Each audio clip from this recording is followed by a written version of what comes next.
Merci mingi na balandi nyonso ya Canal Congo TV bino bokolanda biso to yebisi bino bonne fête.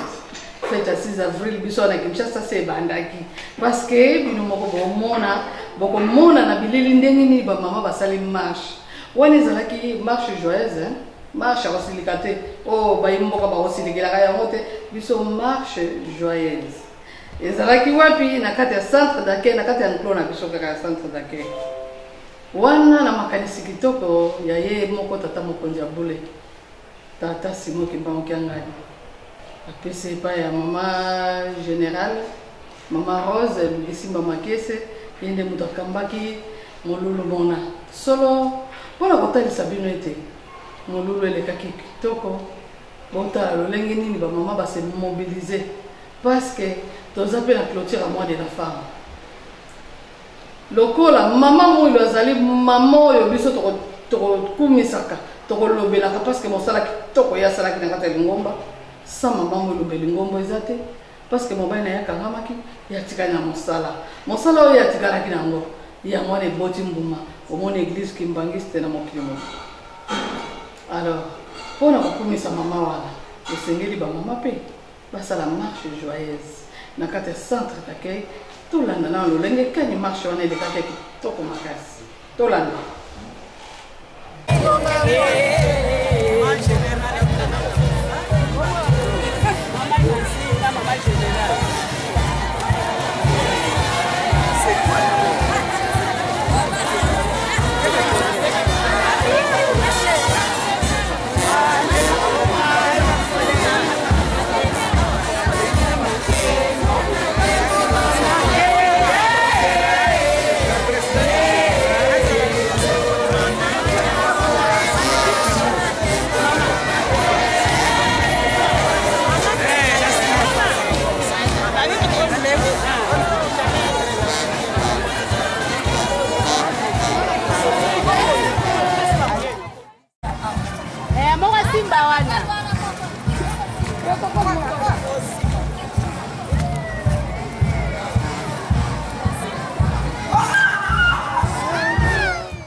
marche bandi kotambola to bandi kotambola na kati centre d'accueil kasi lokola maman conseillère direct azanga kate chaque mercredi ayaki pa ba maman alors ayaki pa wapi biso tozalaki na centre d'accueil ye pa koti na molongo koti na défilé na moi makasi to bimiti na grande porte to baluki to zongi alors ezalaki benda bika opesi mbwa boy to la maman conseillère direct ndenge pa kotambola na défilé ya moi makasi na kati centre. Donc, biso nyonso tozalaki mobilisé. Est-ce que bino bosalaki yango? Na Goma bosalaki, Lubumbashi bosalaki, Congo Central na Matadi Boma bosalaki, biso na Kinshasa indaki bon kuna na poto. Kuna confirma boza okaba bandako. To sambela mingi boya pe bolulu oyo ya 6 avril. Boya. Tolanda ndenge mbuta tambolaki na biso elongo.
Ekokisi, lelo oyo, ekokisi, mibukama, satene, ezali ya molimo, bakoko na biso bamonela kipasi, lelo oyo, ekokisi, mibukama, satene.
Mohamed nyonso ezosalama bino moko bomona na misu ndenge ezolekela eloko kobakisa eza te ngai des commentaires donc centenaire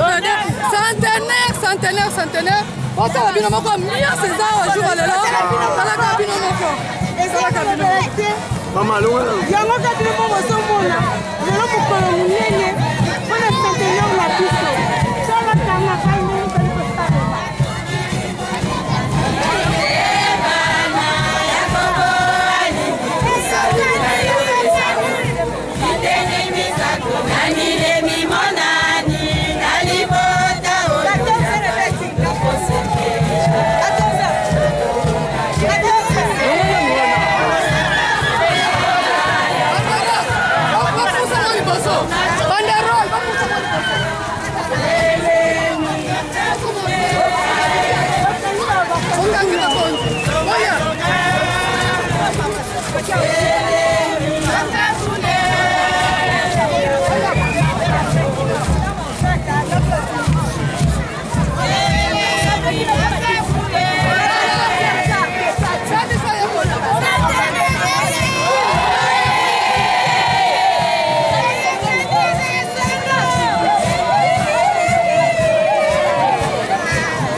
Merci beaucoup Rolanda.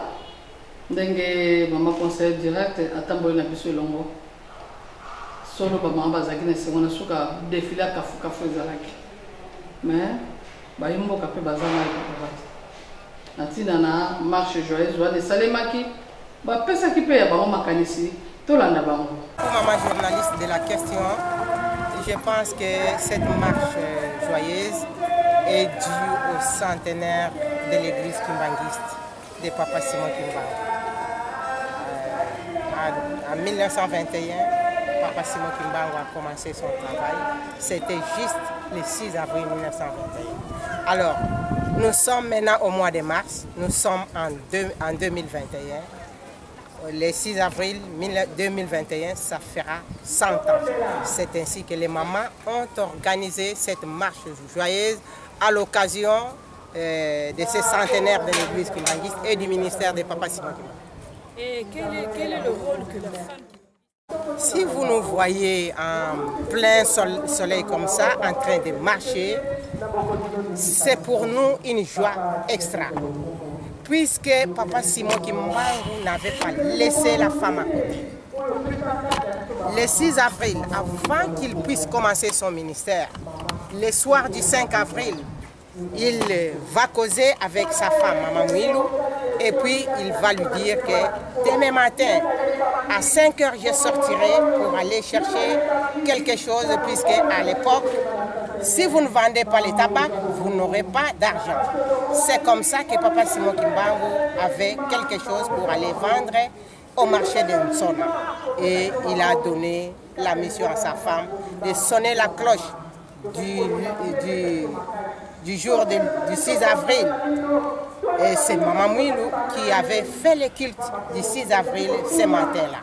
Alors, quand Papa Simon Kimbangu est parti, arrivé à Ngombe Kinsuka, c'est là où Papa Simon Kimbangu va aussi guérir une femme qui était en agonisante au nom de Maman Kantondo. Voilà cette coïncidence. Là, Papa Simon Kimbangu laissera la charge du culte à Maman Mouilou qui était son épouse. Arrivé à Ngombe Kinsuka, Papa Simon Kimbangu va guérir Maman Kantondo, une femme encore qui était agonisante. C'est là où se trouve notre joie. Car Papa Simon Kimbangu n'a pas laissé la maman à côté. Et surtout qu'à ce temps-là, la femme n'avait aucune importance dans la vie Congo. Voilà maintenant Papa Simon Kimbangu est venu remettre la femme à sa place. C'est là où nous sommes très joyeuses. Merci beaucoup. Merci. Vous répondez de madame? Je me nomme Mama Toubaki de Kwendala. Je suis révérende. pasteur au sein de cette église. C'est depuis 30 ans que je suis pasteur au sein de cette église. Merci beaucoup. Merci, madame. Ma journaliste, karangeme mwana beto ba mama metambula na kiese samu na dibundu ya papa Simon Kimbangu mekogisa ba mvula nkama. Na mvula nkama yayi dibundu mekokisa muntu ya ntete bulaka ngunga yayi mesala ki dibundu yayi ya tungama yake mama Mwilu. Ya unangeme mwana beto ba mama beto na kiese na kuzabisa na inza mvimba ete mama Mwilu bulaka ngunga na 1921 na le 6 avril. Ya bubu yayi beto na kumonisa kiese ya dibundu na beto ba mama. Beno ba mama seleka beno kubama sama na kinzina. Iki mutindu beno na kubongisira ya unakata kimvuka ba mama. Beto na kimvuka ba mama beto mezaba ete le 6 avril yake fete ya dibundu nyos. Beto ba mama pe beto na bikana manima ve samu na grâce na mama Mwilu mutu zabisaka papa Simon Kimbangu ete ndima kisalu ya mfumo Yesu kana kupesa nge munu mama muke pesa nge maboko ya una banda na 1921 na le 6 avril tibubu ya beto ba mama beto ke pesa ka maboko na dibundu ya papa Simon Kimbangu ya una na le 6 avril beto na kubonga masamu na kumonte beto mingi beto kwena na nkamba na kwena kusanisi na bamvula nkama yai dibundu meko kisa samu na beto ba mama kisala beto yake na kupesa maboko donc beto ke ba soutien ya église temeza ba ya ukengunga ya mama Mwilu bulaka ya meko kisa pe mvula nkama. Oui be ya no meteka zabisa na ngete kana beto ke na kiese na kutambula samu na depuis mama Mwilu bulaka ngunga na le 6 avril 1921 na le 6 avril 2021 ya meko kisa mvula nkama. Iki ngeketu bana ba mama ina kila kulanda ngina inza mvimba. Na ba mama kana kulanda munu na inza mvimba beto ba mama beto voa na kiese samu na nantama mama voandaka tima mosi ya mpamba kasi depuis kukwiza ya mama Mwilu ndima ka ete nge papa Simon ndima kisala mfumu Yesu kana kupesa nge samu na munu mama muke pesa nge maboko ba mama sika nyoso beto kele beto telema mama ya bubu yake mama ina kena kufuana na manima ya porte vyo bena kikuku bena kusala kaka bilanga bena kubuta na bisalu beto voanda ngolo beto monisa de quoi nous sommes capables ya una mama telema sala kisalu sika nyoso ba me pesa ngenge salila kisalu ngemfa na monikisa ete mama diaka ke muntu faso tata Mwandinga fête samna 27 avril. Samna le 27 avril ba mama beto zimba na vete le 27 avril yake fête ya beto ba mama sika nyoso nkele kuba masamu na beto monte na Yerusalemi beto kona sanisi na kilumbu ya mama Mwilu samu na kilumbu ineke pesaka beto valeur mingi mama Mwilu nungaka na bampasi nani vanaka mona kaselokola ntubaka ete beno bika mukwenda muvanda pembeni ya tata samu na muvanda kimpovele ya beno yawi na koso sika ngekele nge mama telama kuleka pongi ve beto bezaba ete mpasi kele kasi mpasi ke vuanda vesa na beto mezaba beto ke na tata beto ina ke soutenir ke beto beto ke soutenir ke yani beto telama beto kona mbongisa kiese ya beto ba mama na ntwala ya tata beto papa Simon Kimbangu kiangani. Merci mingi. Merci na baiba so balandi biso to lingi bino mingi ba mama na biso nyoso ba kobenga ka to lingi bino mingi fete lamu topesi mbote fete lamu na mama directrice na biso mama Bijou to lelio fort mosala kitoko. Merci na mama honorable na molongani na yo ba mama 4G mama Marlène mama Daniela mama César ngina mau parce que ya benga kapamba pamba ye wana bino baso awo bazilani si bakota ki na terrain ba mama bele bakoti pona kotalisa de nzambaza na sima na biso ana mopanzi na biso tokomi na suka botika malamu soki bolandaki biso na sima kamera ezalaki page mananga na assistance ya Saint-Denis bongo po balanda balambango malamu kuna na benga na yenda ya masini epai wape ezwami papa Graciano Masamba ya ba Graciano tikala malamu.